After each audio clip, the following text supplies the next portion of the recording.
What's going on, Jerome's? So for many years, the Minnesota Vikings were a ground and pound team. Zimmer wanted to run the effing football and all that stuff, and it did make sense. But with Kevin O'Connell and company coming in, Kirk Cousins, Justin Friggin Jefferson, Jordan Addison, Hawkinson, the Vikings were looking to chuck the ball a little bit more. But you still need that run game, and the Vikings made a business decision last offseason, not bringing back Dalvin Cook, who signed with the Jets, 1 year, $7 million.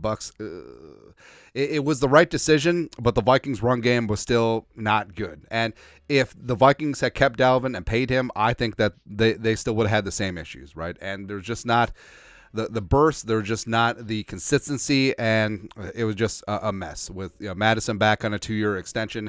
Ty Chandler finally getting the time of day. The Vikings traded for Cam Akers midseason from the Rams, and then he popped his Achilles. But the Vikings' run game was not good. They're 29th in the league in rushing, 1553 yards, 30th in rushing touchdowns, 7. Siete. Madison had 0 rushing touchdowns. How is that even possible? I don't get it, man. And they're 24th in yards per carry at 4.0. So the Vikings, they got to ramp things up with the running game. And yes, offensive line. But a freshening up of talent in the running back room is something that the Vikings should and could look at. Now, with the draft, they do have 2 4ths, 2 5ths, and 2 6ths. And also, if you look at the quarterback, the running backs in this year's class, like there's not a Bijan, there's not a Jahmyr Gibbs, there's probably not going to be a first-round running back. There might not even be a second-round running back, but there is a gaggle of talented dudes that will be available in the mid-rounds for the Vikings to potentially pick up. But also, you look at the Vikings depth right now. So Madison, I mean, could you cut Madison? Could you bring him back at a lower rate? Could you squeeze a pay cut out of him? Potentially. Ty Chandler, I like a lot. He really does have to improve on that pass blocking, though. King Kene, I don't know if King Kene is ever going to get the time of day. Like he never got it at Iowa State, and I don't know if he's going to get it here with the Vikings. Dwayne McBride and Myles Gaskins are both on futures deals, but I don't know. McBride definitely did not get the time of day and look sort of whatever in preseason, and Gaskin is sort of a do-it-all, veteran backup at this point, but. Do the Vikings spend up in free agency? Now, this would fly in the face of what Kwesi reportedly wants to do with analytics. But if you look at him, his time with the Niners, John Lynch, he's the guy who traded for and paid Christian McCaffrey, or continues to pay Christian McCaffrey. And in Cleveland, I mean, they had Nick Chubb, and they paid him on a premium contract. They also brought in Kareem Hunt. So I don't think it would be crazy if the Vikings spent up a little bit in free agency at running back. Now, I know that people will be upset. It's like, oh, how could you pay Josh Jacobs or Saquon $11 million? If I could just pay $13 million to Marcus Davenport for him to have 7 tackles. So I don't want to hear it. Also, I mean, Derrick Henry is sort of immortal at this point.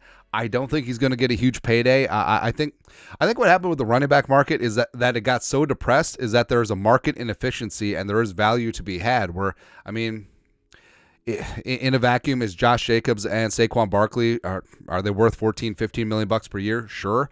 Are they probably only going to get 10, 11, 12? Yes. Also yes. And with Henry, I mean, Derrick Henry's obviously lost his fastball. He is slowing down, but he's still got that power run. He's still got that powerful stiff arm.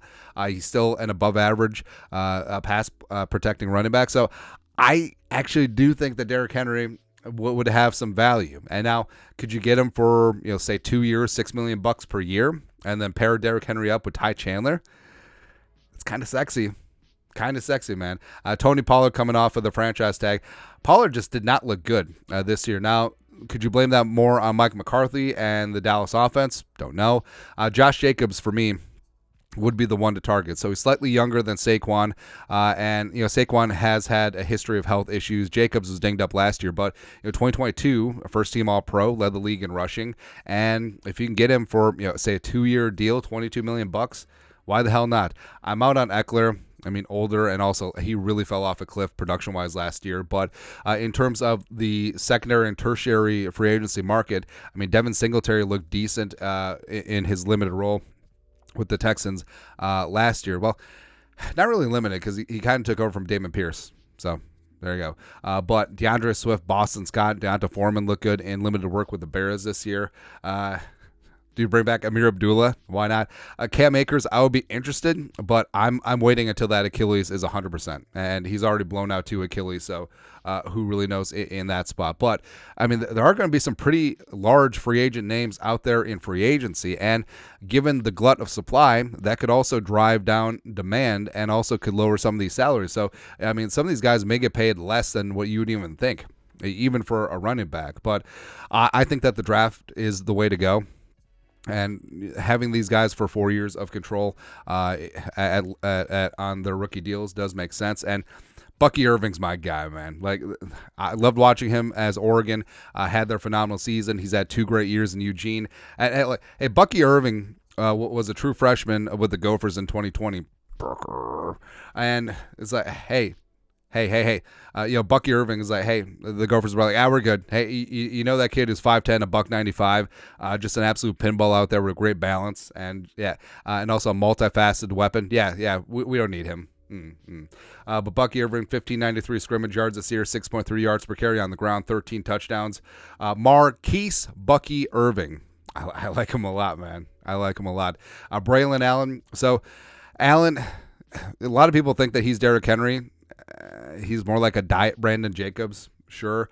But 3,494 total rushing yards over 3 years in Madison. Like, Allen was the one where he has phenomenal true freshman season, and it's like he should be able to declare now. And I mean, it's not really that wrong. But Allen sort of had a whatever junior season this year, a new offense in Wisconsin. But he's definitely more of a north-south gap-style runner. He needs to be in I formation. And Luke Fickell trying to incorporate a lot more shotgun and stuff this year. That's not his bag. Like, he's a throwback to Adrian Peterson. Like, when the Vikings drafted Teddy's a quarterback who needs to be in the shotgun, and Adrian was a running back who needs to be in the I formation. So it was never going to work. But Braylon Allen, like, short yardage guy, yes, absolutely. Again, Brandon Jacobs vibes, yes. Jonathan Brooks has fresh legs because he was stuck behind Bijan and Roshan Johnson for all those years, but 1139 on the ground, 10 touchdowns, 6.1 yards per carry. I love to see that. Will Shipley, I mean, there's talk that Will Shipley was going to be the first running back taken. I don't know if that is the case, but 5'11", 210 in 2022, ran for 1182, 15 touchdowns, first-team All-American, very good receiver as well, sort of dinged up this season, and Clemson just sort of had a down year in general. Blake Corum, the national title guy, probably would have been RB3 last year if he had declared, but had unfinished business with Michigan, went back and won them the Natty. He was 5'8", 213, so he's a very good all-around running back. Like, there's nothing that really pops. Like he's a rock-solid meat and potatoes runner. He's got good balance. He's good after contact. He's a good receiver, unanimous All-American, but you can't really call him a power back per se. You can't really call him a home run threat per se, but he is good. I don't think that he'll be a lead back in the league, but he is solid. Ray Davis from Kentucky. So Ray Davis is really interesting to me. So backstory on him is very inspiring. Go dig into that. But he's gone to multiple schools: Temple, Vanderbilt, Kentucky. Did put up back-to-back 1,000-yard seasons. Best Senior Bowl running back by and large, him and Dylan Laube. But drawback is he's going to be friggin' 25 in November. And I mean, how old is Josh? Josh Jacobs is what, 26?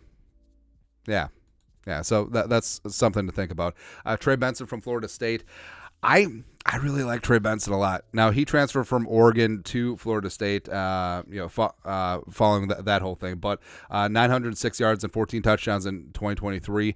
Burst and long speed. Very good hands as well. Needs a lot of work as a pass protector, but that's something that they certainly could work on. But in terms of a guy that could be that home run threat, yeah, I like him a lot.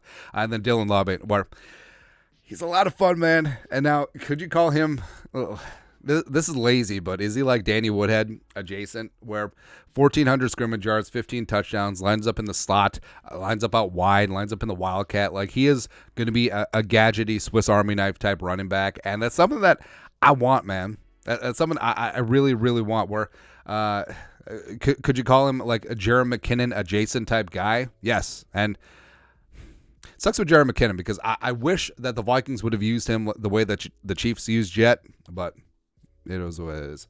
Audric Estime, Estime, I saw the comp where he's basically Matt Asiata with better PR, and I can't get it out of my mind. So 5'11", 227, like he's not like a power back, but he does have power. He's definitely not a home run threat. He doesn't really add much in the receiving game.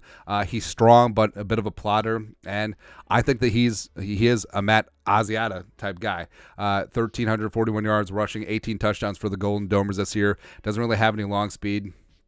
I don't know, man. I don't know. And then Jabari Small, tough inside runner, but it's always tough to gauge given the Tennessee offense. But I think that he is going to be a nice running back 2-3 in a given situation. So I mean, there isn't a single guy that you said like, hey, this guy is going to be the bell cow in this year's class. But I think there's a lot of ancillary piece guys, and that's the modern NFL running back field where you have guys that can do specific things. It's all niche. You're not putting all of your eggs in one basket. And frankly, I mean, if the Vikings do decide to run it back with Madison, their cap savings would be marginal anyway. And Ty Chandler still on his rookie deal. Maybe give King Kenne a chance, maybe McBride. But what this running back room is missing is that hammer. So I would understand Braylon Allen. I would understand Estime. I would get it, right? But then you have to cater to their skill set specifically. But in terms of just fun, give me Bucky Irving, give me Dylan Laub, give me Trey Benson. Let's go do this thing, man. Hell, give me Will Shipley too. Yeah, why the hell not, man? But either way, whether it's the draft, whether it's free agency, the Vikings definitely need to freshen up this running back room just a little bit because the production last year, unacceptable. And also, if the Vikings are indeed going to have a rookie under center, that run game is going to be the quarterback's best friend. Well, outside of Justin Jefferson, Jordan Addison, and TJ Hawkinson eventually. So there you go. Anyways, your thoughts are thoughts. Vikings need to fix the run game. Let us know in the comment section below. Subscribe for daily Vikings takes. Want to support the work? Put a little something in the Venmo. But till next time, Skol, production value.